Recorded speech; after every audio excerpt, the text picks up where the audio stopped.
So my name is Maja. I'm originally Slovenian, but I've been living in Spain for 8 years, and I have a long experience with marketing, over a decade experience in growth marketing and organic traffic. And I'm the co-founder of SheAI. We are on a mission to bridge the gender gap with accessible AI education. So today we'll speak about maximizing your productivity with AI. So a report from the US has showed that by implementing AI in your everyday life, you can save by a minimum, this is a report from last year, 2.2 hours a week, which is essentially 100 hours in a year. So just think about how much time that could give you back, and what you could do with an additional 100 hours of like very intentional work that you could dedicate. So let's give you back your time. So some common productivity challenges that we're seeing nowadays is we're all overwhelmed, and because we're all multitasking. So the context switching windows is very rapid. We have 1,000 tabs open at all times, which just leads to burnout. There's also a lack of prioritization and alignment, and just focus in general. But working with AI, you can definitely get that time back. So going inside the productivity workflow that we'll cover today. So we'll cover everything from research, organization, execution, and presentation.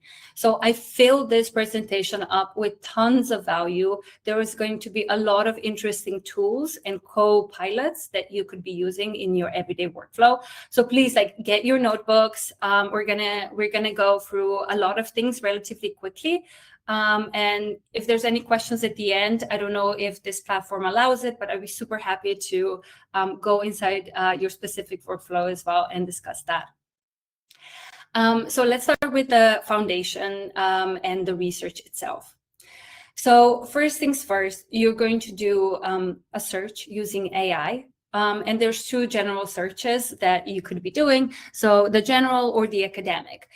In terms of the general search, you're probably looking at something like Perplexity that gives you like really quick feedback with specific sources directly within each answer. So that makes it really easy for you to verify all of the sources. But then there's also other language models, obviously. On the other hand, we have the academic research.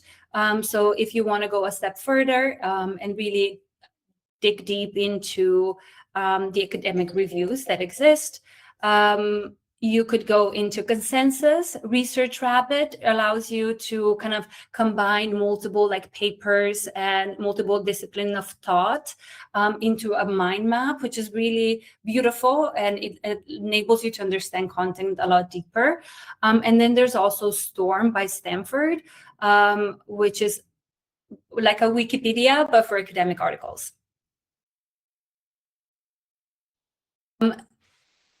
Next, we're going to now organize this, the content that we've just gathered into using our LLM. So we could be using anything from like ChatGPT, Claude, Gemini, but something that I want to maybe mention is what they're good at and why would you want to use which.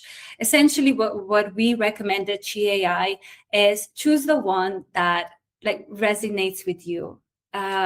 So the one that you like the output the most is probably the one that you want to choose. So in terms of ChatGPT, it's really great at brainstorming, problem solving, and kind of strategy, having those kind of high level conversation. Gemini is really good for like huge document processing. It also has access to all of the Google Workspace, so really good for like YouTube analysis or like indexing SEO type of information. And then we have Claude, which was trained on human language, so it's really good at writing and coding. So those are the two biggest cases for Claude. Then if you're inside the Microsoft 365 space, you probably use Copilot. Then I wanted to also offer some interesting alternatives that you might have not heard of before. So Mistral is a European Union solution that comes from France. It's actually a very strong model built on strong privacy policies. So a lot of enterprise companies are actually using Mistral to build out their AI agents. Then we have Uria, which is another model coming from Europe, specifically from Switzerland. So it's all about like local hosting and security first.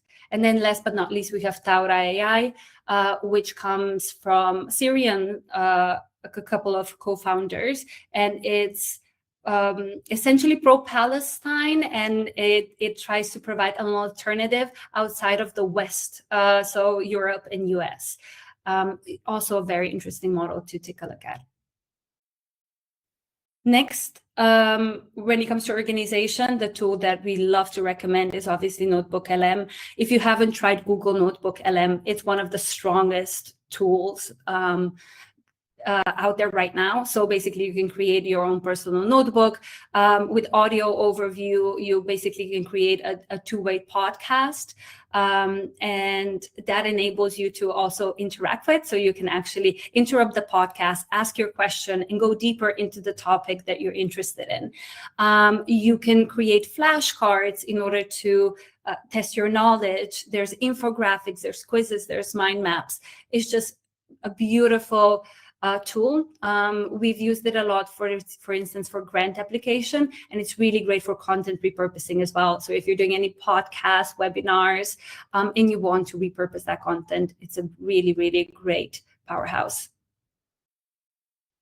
So now we go on to the execution and getting things done. So I wanted to kind of highlight the difference between automations and agents, because I've noticed that nowadays a lot of these concepts get confused and they're being used interchangeably. So let's take a look. So with AI automation, it's a very straightforward step A to B to C kind of workflow and process. So it's very intentional, it's very direct, it's very replicable and repetitive. So nothing extra really happens. And so it's really easy and lovely to create an automation for a task that is reoccurring every week. And just see how much time you could kind of cut out. So for instance, if you're looking at competitor research or looking for new partnerships or speakers every Monday morning, that is something that you can automate. So every morning you get a report in your inbox. There's tons of tools that you could use. There's the general LLMs that we were talking about, like Perplexity Labs or Claude. But then you also have automation tools like Gunloop, Zapier, Make.com, or Innate. So I put them in the order of how accessible they are. So if you're just starting out with automation, Gumloop has a little assistant called Gummy, and you can basically chat with it, and it acts as like a co-pilot, so you can build an automation like super easily. Then we have Zapier, which is obviously a legacy tool. A lot of people are not considering to be an AI tool, but the beauty of Zapier is that it has over 2 decades of connections that it made with other external tools. And so something that I've seen interestingly this week, for instance, is somebody used Claude Cowork, which is a tool that we'll definitely talk about more, and connected it to Zapier. Why? So Claude Cowork has about like 10, 20 connections available right now, and the rest have to be done through like MCPs or APIs. But Zapier has already a library of tools that it connects with. So basically, you can build up those connections within Zapier and then give Claude access to your Zapier. So that was just an interesting kind of workaround. Then there's Make.com, which is obviously very famous for automation, specifically for marketing. Like it's a beautiful interface as well. And last but not least, we have Innate, which is probably the strongest out of them all. So Innate allows us to essentially also run AI agents. It's very specific in everything that it can do. So let's take a look at agents. So agents are, they can actually make decisions. So they kind of work as your co-founder. So you can give them a task and they will find the best way to kind of go about it. So it's, instead of going from place A, B to C, it allows it to kind of like have its own workflow and figure out and learn as it does. And at the same time, that will empower its knowledge base, meaning it will only become smarter on your brand and give you better information with time. Now, why can we just make everything agents? It's the cost of the token. So agents cost a lot more. They are more expensive to run because they have to make this autonomous decisions. So if it's something simple, just go with an automation. For this, we have Claude Cowork, Workbeaver, Sokosumi. Those are some interesting agent tools. Now, last but not least, I wanted to mention vibe coding. I know this scares people sometimes a little bit, but actually vibe coding is the easiest way to develop really simple apps or complex apps in a really short amount of time. So you might go to like Claude, but you could also use like Lovable or Gemini. There's tons of tools that enable vibe coding nowadays. Something that we would recommend is actually talking to the AI in order to map out what you're trying to build. So before you even start building, don't go directly into build me an app that does that. No, like build it step by step, feature by feature, and that way it's going to be a lot more manageable and a lot less likely to crash or cause errors. Now going into the presenting your content, we have things like Gamma that is fantastic for presentation making. Now it even makes landing pages, websites. I'm sure you're all familiar. Something that a lot of people aren't familiar with is Napkin. Napkin allows you to just take certain text and transform it into a graphic. Then you can even download this graphic, the SVG, upload it to Figma and correct the color so it's totally on brand. Actually, I think now on the page feature, it allows you to put in your branding as well. So it's just a beautiful way to visually represent a complex topic. And then last but not least, we have Notebook Gemini for like image creation. So imagine turning your like knowledge base into like a beautiful visual graphic of graphical representation of what you're doing. Next, obviously, we can talk a lot faster than we type. So I think a lot of people are familiar with Whisper Flow. So essentially, it allows you to directly talk into your computer. So you just press like a little button, and you can dictate. So that allows you to 4 times faster kind of get your ideas out. And just, already increases your productivity that way. Then you have also Type Less. I actually just discovered this week. It's very similar to Flow, but it also allows you to translate your text into over 100 languages, or turn it into like a tweet or a LinkedIn post, which is super interesting. So same way, like dictation plus all of these features. I did see that it was a little bit buggy. I think it's still very relatively new, but it's definitely worth trying out. Now we go to the interesting part. So building flows within your ecosystem. So if you're working with Google Workspace or Microsoft Copilot, you have access to this assistant.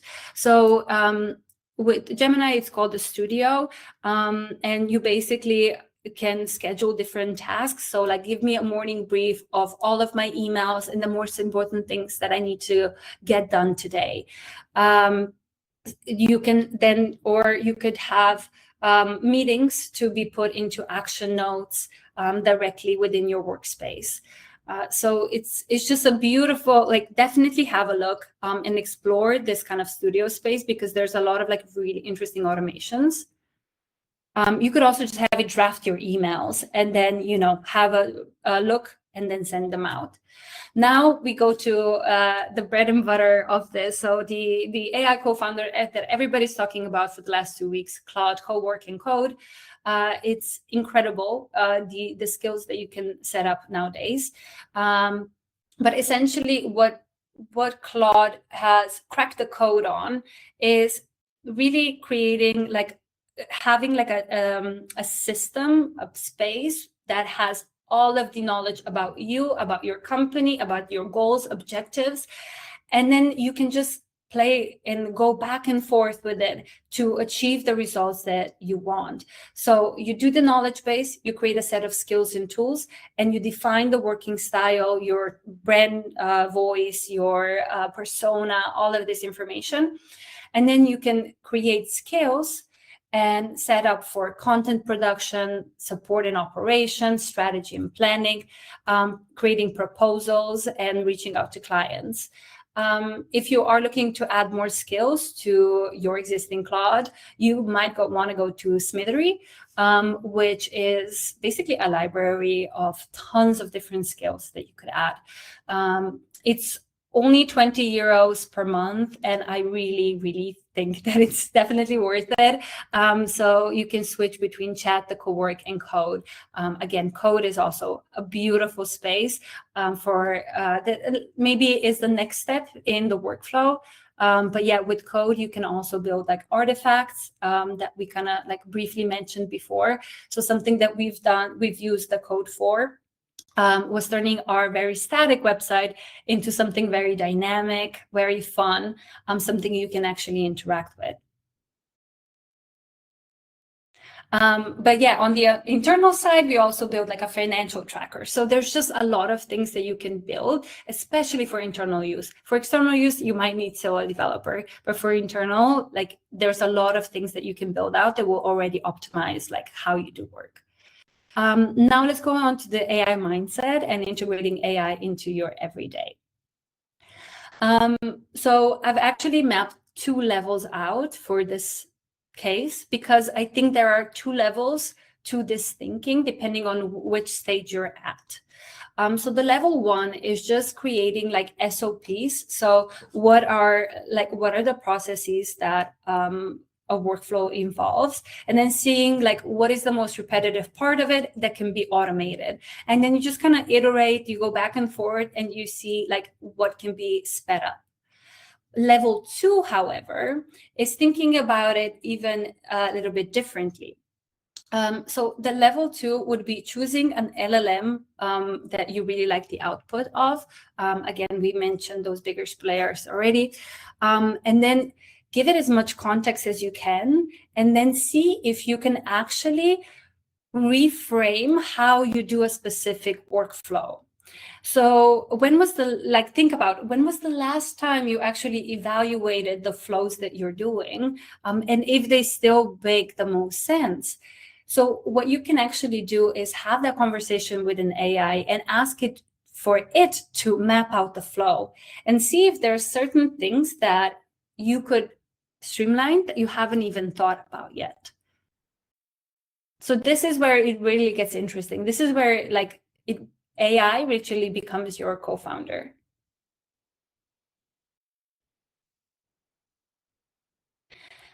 Okay, so just to cement this, this is how we implement our AI productivity roadmap. We start with one repetitive flow, and we see if we can build a new system, specifically by identifying which part is the biggest challenge or which one is the easiest to automate, to replace, to repeat. And then set aside like an hour or 2 per week and just explore how AI could improve your workflows. This is going to save you tons of time in the long run. Last but not least, a quick reminder that AI is powerful, but it's not magic. So always make sure that you have human in the loop with everything that you send out. Don't just copy and paste an output from an AI. Last but not least, I wanted to give a quick shout out to our company, SheAI. So we are basically educating women across the world in collaboration with United Nations on artificial intelligence. We have a strong educational platform with experts from around the world who are educating these ladies. And all of the work that the women do is also certified by United Nations. So it's a beautiful certification that you can put on your LinkedIn, etc. So women use AI 25% less than men, and their jobs are 3 times more likely to be automated. They also hold only 22 positions of all AI jobs. So it's really important that we bring them in the loop and we make sure that they're using AI just as much as men are. We want to create a more inclusive future for everybody. So last but not least, I wanted to just share this. So we do have a free AI sisterhood that you're very welcome to join. And we've recently also introduced an AI job board. So if you're looking for a job nowadays, this is also a great resource. So yeah, thank you so much for everybody's time.